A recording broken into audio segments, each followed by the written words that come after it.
so far, we hopefully are feeling very comfortable if we have something like person P1 becomes a new person. Well, you understand that you've just called the constructor from this class and you're creating an instance P1, and this is a reference to that object. Okay.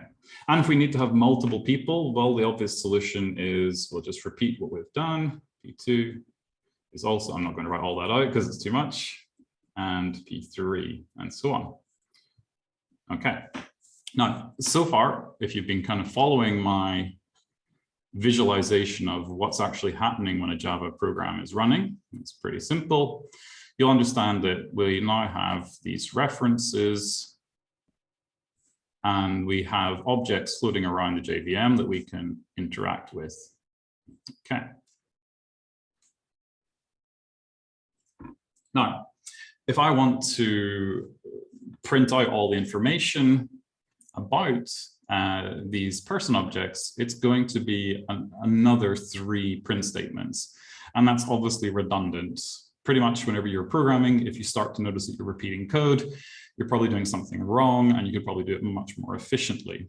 Okay, so one of the things we want to introduce is, well, we want to have some structure for referring to these objects. Okay, so let's create a structure. And typically behind the scenes, what these things, or what we call them in most programming languages, is we have some sort of array, some sort of way of collecting things together.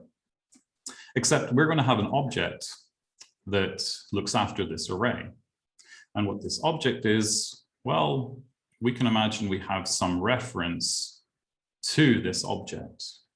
Okay, so how's that going to look? How are we going to make that? Well, of course, we need new classes for these things. So our ArrayList is one of the first collections that we can have. Now, what's nice about it is we can create a rule and we can say that this ArrayList can only contain person objects or objects of type person. Okay, and this is going to be people. And of course, we got to construct it properly. So this is probably not going to fit in. Okay, now, this is really not much different from the constructor above, except you will notice we have a few new funky things, such as these angular brackets coming in. Okay, so I'll get to it later on, but ArrayList is considered to be a generic type. What makes a generic type is that it can be parameterized by any type, and that creates a rule that this ArrayList can only contain objects of that type. Okay, so this is our type parameter. Okay, just for that question, what the brackets mean. Okay.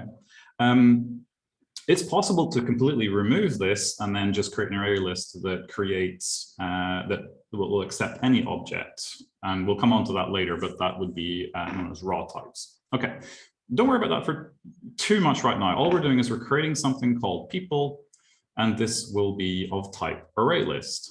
Okay, so then we want to use this to actually add our instances we've already made. So we have an ArrayList called people. Okay, and this is a good way to think about it. It's an object, and that object manages an array. So inside this ArrayList object, it has an array it's using. Okay, and the ArrayList, if you read the documentation, has lots and lots of methods, and one of those methods is the add method, and this lets us add objects to the ArrayList. So if we add a person, then what's going to happen? Now, there's 2 ways to think about this. I guess the first way to think is, okay, well, now this gets put in here. Okay, and that's probably the point of view that I had for a very long amount of time, that, of course, we just take this object and insert it into the ArrayList. After all, it's called an add method. But another way to think about this is actually what we're doing is we're creating a reference in that array to this person. Okay. Now we can keep doing this a couple of times. People dot add, we might want an A in that, P2, and people dot add. Why didn't I put 2 dots there? It's all the same. But all we're doing is we're putting in a different instance each time, okay, that we've already created above. Okay, and the effect here is that we are, okay, we've now added a reference to this, and we've added a reference to this. Okay, great. So now we have 2 references to these objects. What's interesting, however, is if we, for example, said P1 becomes null. We've done this before. As soon as you make something null, there's a good chance that you've killed all the references to that particular object, and it will get garbage collected eventually. In this case, when we do that, okay, and now we've removed this reference, okay, and instead this is now pointing to the value null. Well, this object will stay because we have an indirect reference from the array list. Okay, so actually all of these objects now have 2 references, their original reference and also a reference via the array list. Okay, and one of the things, because this is an array, these all have positions. Okay, so we have this sense of a little index. So if we wanted to get one of those objects, we could use the index instead to retrieve them.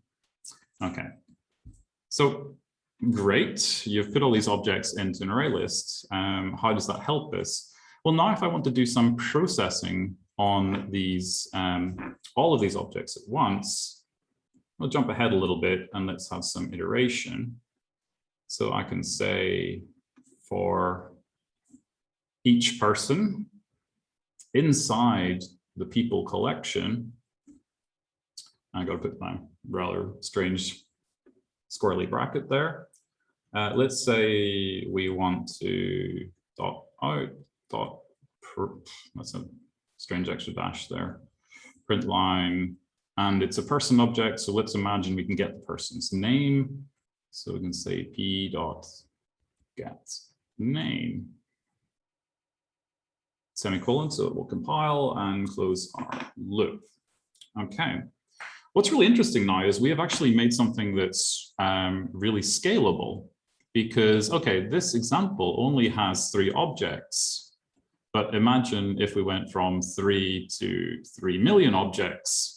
This one line of code will print out all the names of those 3 million person objects. Okay, and it's really nice as well because we just have this temporary variable. So as we go through each element of this array, we can then print out that name. So this becomes a temporary way of referring to each of the instances that we know have been added to this array. Okay, so I guess first thing, this is quite scalable. Second thing, which I think is quite nice, it's less effort. We didn't have to write out effort. Let's just try that again. Less effort, because if you had to write out system.println 3 million times, even if you copy and pasted system.outprint 3 million times, it would get pretty tiring. This little bit of code here will do that for you. Okay. And crucially, wait, that was possibly the wrong thing to do. Let's come back again. And I have just totally lost my Zoom. Yay, we get to see the wonderful Krita interface. And we're back again. This is why you don't hit random keys when you're trying to draw. Okay, and the third thing here is we actually have in our application now more semantics. Okay, so we now have something called people, which indicates we're looking after a group of objects. Okay, so we're not just dealing with single objects anymore. We now have a way to look after a multitude of objects. Okay.